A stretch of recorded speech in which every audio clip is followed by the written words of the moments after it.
Boys are looking for firm boundaries that they can push up against that they know will not move. Hey everyone, this is Yvette Hampton. Welcome back to the Schoolhouse Rocked podcast. I am back with Mark Hancock, and we're talking about raising our boys to be godly men. Well, maybe raising your boys to be godly men, because I don't have boys. I only have girls, and I only understand girls. But I do have a husband, and he is a manly man, and he is a godly man, and I'm so thankful for that.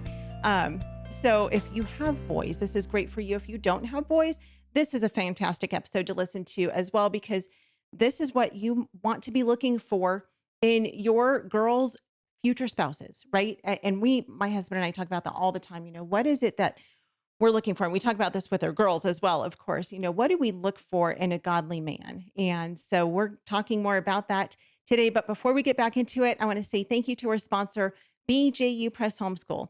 If you guys want help managing your homeschool on a day-to-day basis, BJU Press has a homeschool hub that can simplify things for you. You'll be able to see your child's workload, document grades, modify schedules, and more. The BJU Press Homeschool Hub is the resource you need for painless planning and happy homeschooling.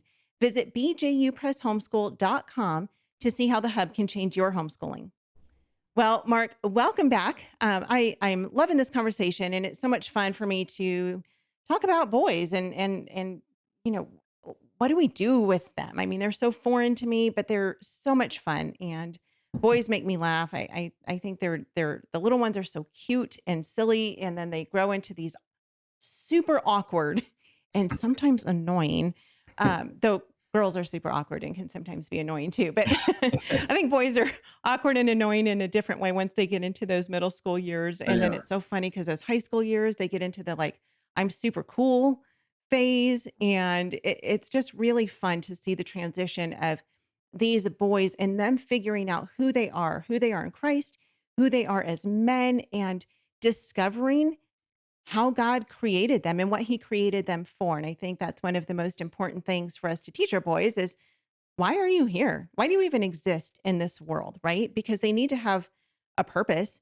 And so we're talking about this proven process to raise them. On Monday, you talked about how boys are unguided. And we talked about, some 1 in 4 boys are being raised by single moms, and just the importance of having male role models. And I think not even just for those who come from single mom homes, but even when they have a good, strong Christian foundation at home, they have a mom and dad who love them, who are raising them.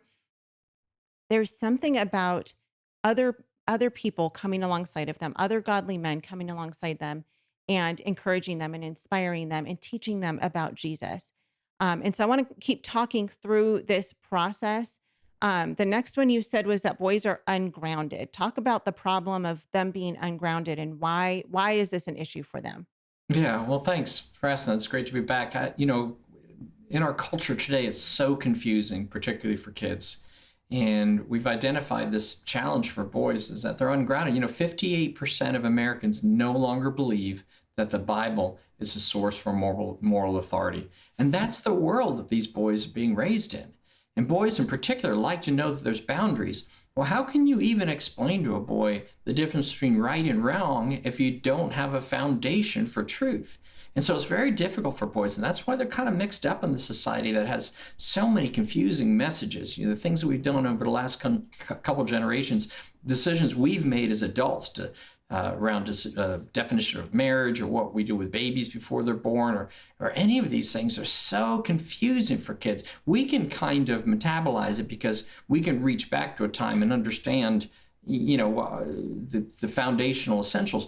But these boys are being raised in a society where there's so many awkward issues that we're dealing with, and they're being raised in that place. They want to know that there's truth. They want to know that there's a foundation, something they can stand on. They function better when the rules are really clear and when the lines are drawn. As much as it looks like they want to push boundaries, they want to push boundaries because they want to make sure it isn't going to move.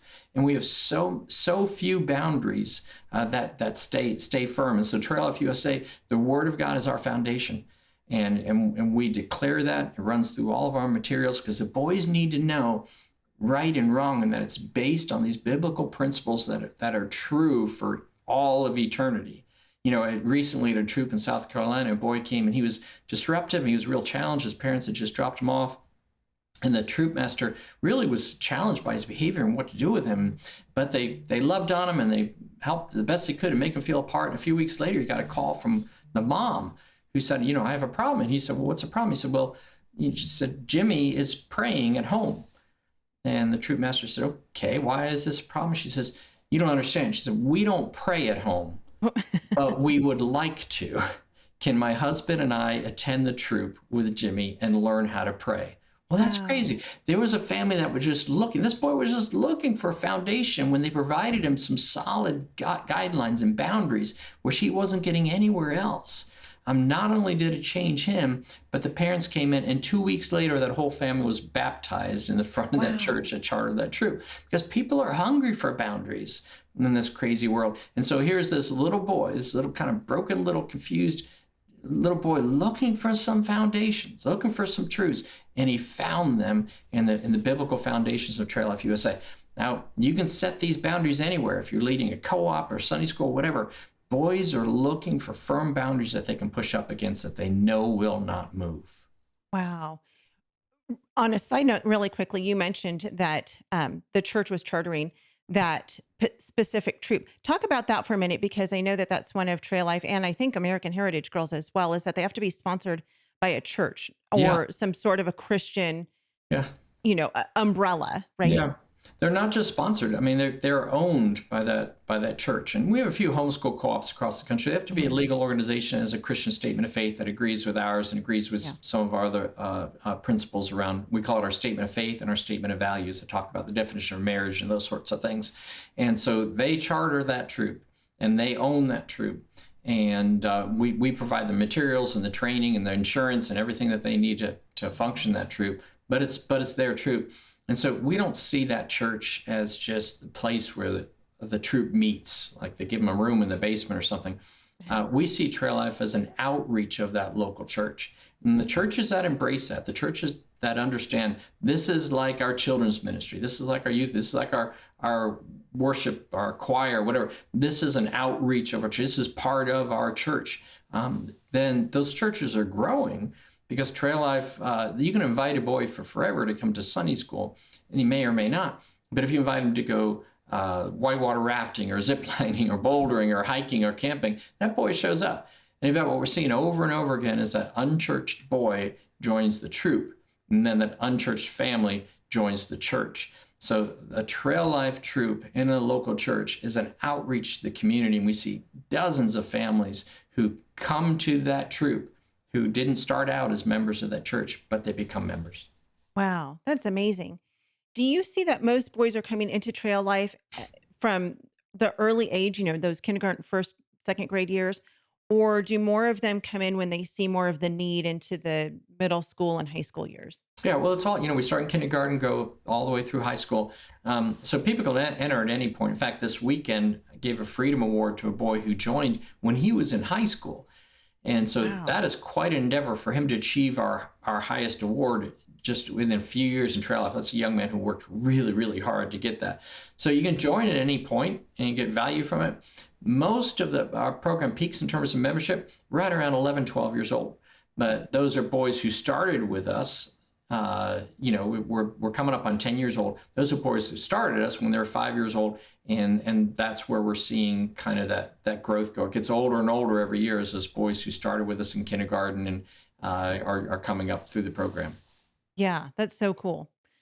So you were talking before about just these boys being ungrounded and them needing to have boundaries. Mhm. And so many of them, I mean, they just don't have a moral compass. It's so scary, the world in which we live. And these, so oftentimes kids are just, they're wandering. They don't even know what direction to go.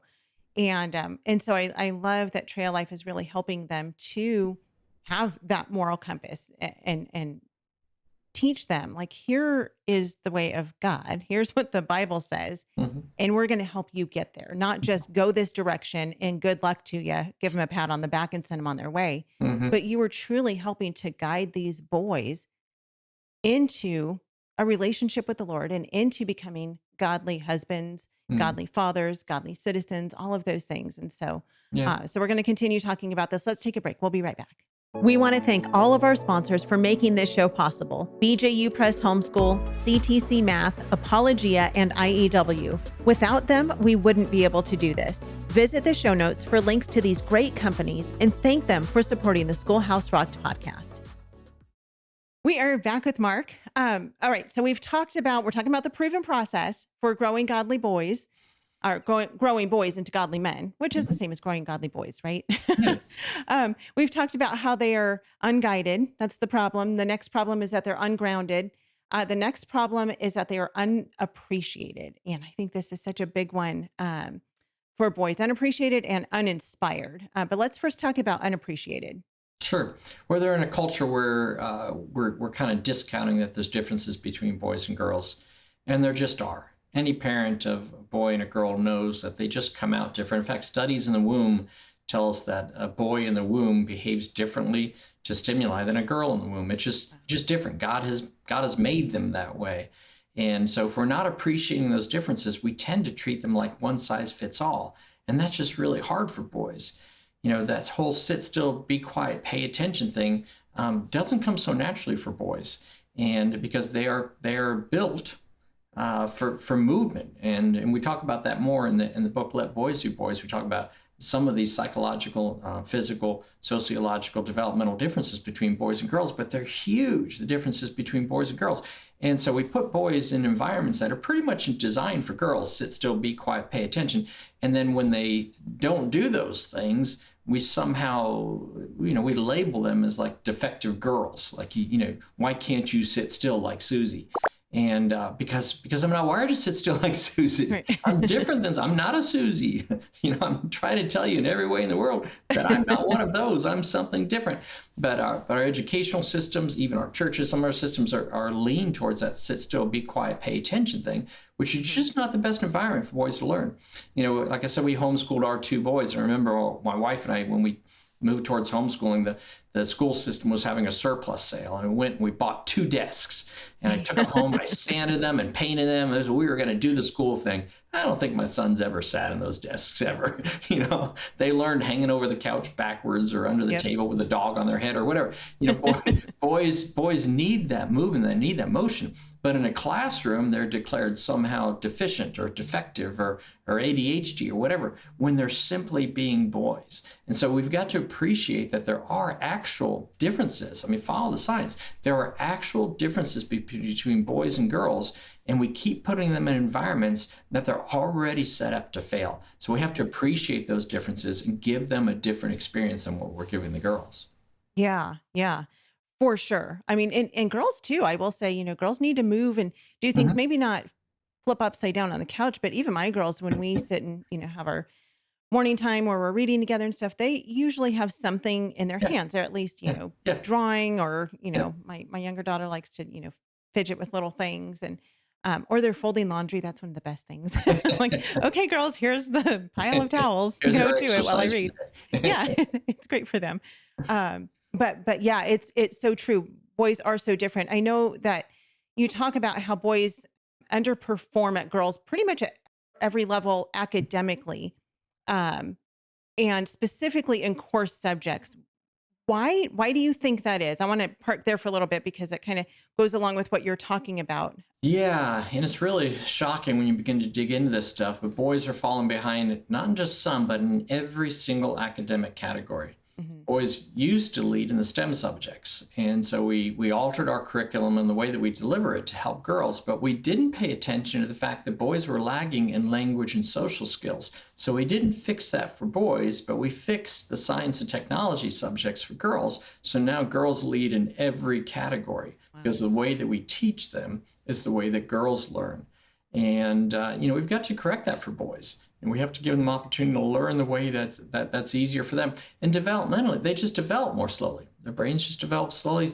Emotionally, they develop more slowly. There is a point where boys begin to intellectually catch up and even go beyond girls, and that's what we used to see in high school. You would see boys were suddenly the ones who were smart. They're the ones who, the math students and the science students, all this. That just isn't the case anymore. Because it isn't being delivered to them in a way that is helpful for them. The girls are leading in all those categories. and just continue. Now there's more girls going to college than boys. It's been totally flopped, that number. I think it's 60-40, the percentage now. And that totally flopped from 1960 when they counted that. And so we're seeing girls doing really well, which we're thrilled with. They needed that help in those areas, but we're doing it. The boys are paying the price for it, and that's just really sad. It doesn't have to be that way. We can do learning in such a way that helps everybody. Sure. So I mean, it might be too early to tell this statistically, since Trail Life's only been around for about 10 years, but are you are you seeing any difference in the boys who are coming out of Trail Life and have been involved in the organization for so many years performing better academically than those who are not? Do you Yeah, have you're any right. stats on that? We're not able to really track that in a way that I would say I'm confident that we can say this. Hmm. But I'm telling you that we have the things in place, and there's anecdotal evidence. I'm talking about like this weekend I spent with those 600 guys, father after father coming up and saying, "Thank you so much for Trail Life. This has done this for my son, or it's done that for my son." So anecdotally, it's there, but I wouldn't want to try to make up some statistics on the work that we're doing. But you got to say, if you're delivering developmental principles and character building principles and leadership principles to boys on a regular basis in an environment that they're engaging in, that has to you can't help but have a positive effect on them. Talk about boys being uninspired. Yeah. Well, we've had a generation of participation trophies and sports where you don't keep score. Boys, where girls are relationship oriented, boys tend to not be engaged in things where there isn't something at stake. Yeah. And so you put them in a game where you're not keeping score, and they play really hard, and they come out and they say who won, and you say, oh well, we didn't keep track. It's like, why even try? And that's the question that boys are asking: is why even try? Because we're taking risk and competition out of their environment. Boys are built for risk and competition. You got two boys of 6-year-old boys come up to you and want permission to go to the water fountain. Your yes is that starter's pistol firing. I mean, they turn it into a race. That they're just naturally wired that way. You didn't teach them that. That's not a social construct. You didn't take that infant and say, "Hey, I want you to be really competitive." And if it was that easy, we would train boys in all kinds of things from birth. But that is in them. They are wired for risk and competition, and we remove that from their environment. I believe we're raising a generation of unproductive narcissists. They're unproductive because we're not expecting enough from them, and they're narcissists because we don't let them fail. We're afraid that we're somehow going to damage them emotionally if they lose. Well, losing is where boys learn empathy. If they can experience loss and have that feeling of loss, they can then imagine what it feels like for somebody else to lose. So it actually develops empathy in boys, but what we're doing is trying to shield them from these opportunities, and it's taking the inspiration away from them. They're saying, why even try? I worked so hard in that soccer game, and I got the same trophy as everybody else. Next time I'm just going to kind of take it easy. And that's why we have this failure to launch. There's more young men living at home than have ever lived at home since they started counting that in the 1960 census. And it's because this failure to launch kind of thing, where boys, they go out, they get their first job, and they think they're going to get a participation check. Well, no, you actually have to do the work there.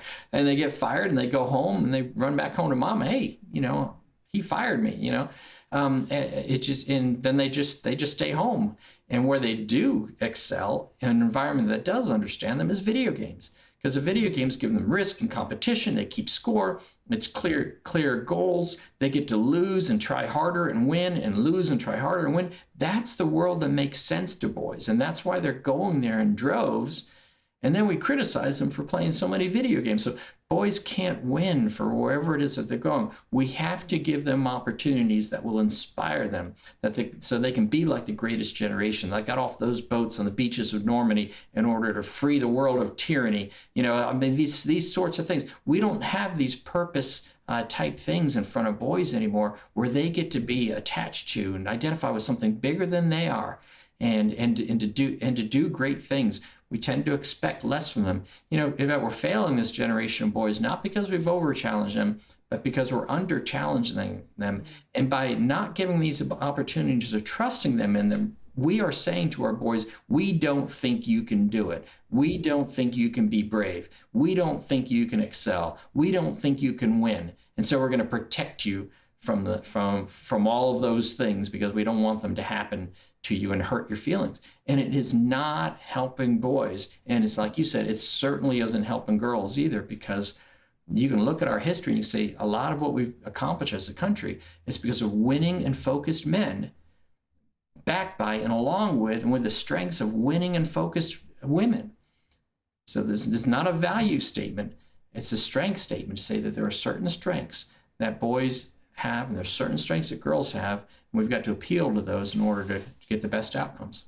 Yeah. So what does Trail Life do specifically to provide those challenging opportunities for boys to feel like men and to feel inspired to become who they're to become? Yeah, well, we give them opportunity for adventure in the outdoors. We have a robust awards program. They start at 5 years old. They're working towards objectives. They don't get the award if they don't earn it. It's not show up and get it. So give an example of that really quickly. I mean, my girls did American Heritage Girls, so of course I'm familiar with those. But for those maybe who are not familiar with how this works, give Yeah. an example of what that looks like. Yeah, we'll start in kindergarten. The boys have what they call branches. And those branches are seven areas that they're learning and that they're growing. Everything from outdoor skills to values to citizenship to those sorts of things, and they're in science and technology. So they're growing in those frontiers, and they have assignments. They're learning things. They're working at things. They're doing things with their hands. And then as they get older, in our Navigators Adventures program, which is middle school and high school program, they're taking those things that they learned as that little guy, and now they're applying them in the outdoors, and they're exercising these skills. And so they're learning practical things about how to start a fire, but they're also learning about personal finances. We have a family man badge where they're learning what does it mean to lead a family, where they're learning about things like resources and budgeting, and the values badges that talks about Christian worldview and how to understand our place in the universe. And so these things they're learning, but they're getting these badges along the way. And of course, our highest rank is the Freedom Award, which is an amazing award that these boys achieve. And it's all challenging. It isn't easy. It isn't gimme. It isn't just show up and you get it. They're working at it, so they get this sense of achievement.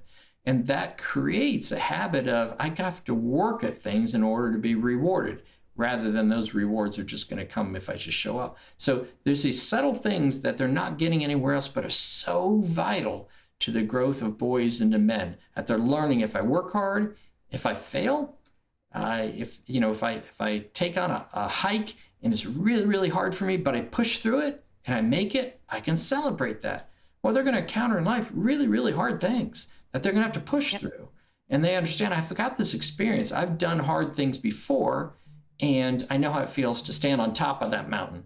So I'm going to push through this hard thing because I want to be back at the top. Powerful experiences for boys. So great. I love it.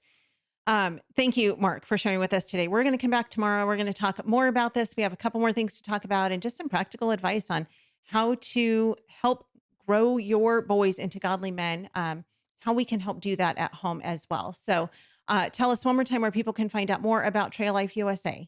TrailLifeUSA.com, 2 L's in the middle. You can find a troop in your area, or you can find out how to start a troop.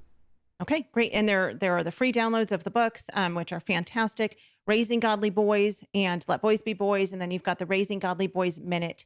It's a 1-minute podcast. You guys have time for that. Everybody has a minute in their day that they can listen to a podcast. So we'll put those links in the show notes. Mark, thank you for being with us again today. And you guys, thank you so much for watching or listening. If you are not following the Schoolhouse Rocked ministry, you can sign up for our newsletter at schoolhouserocked.com and learn everything there is to know about it. And did you guys know, speaking of podcasts, that we have another podcast?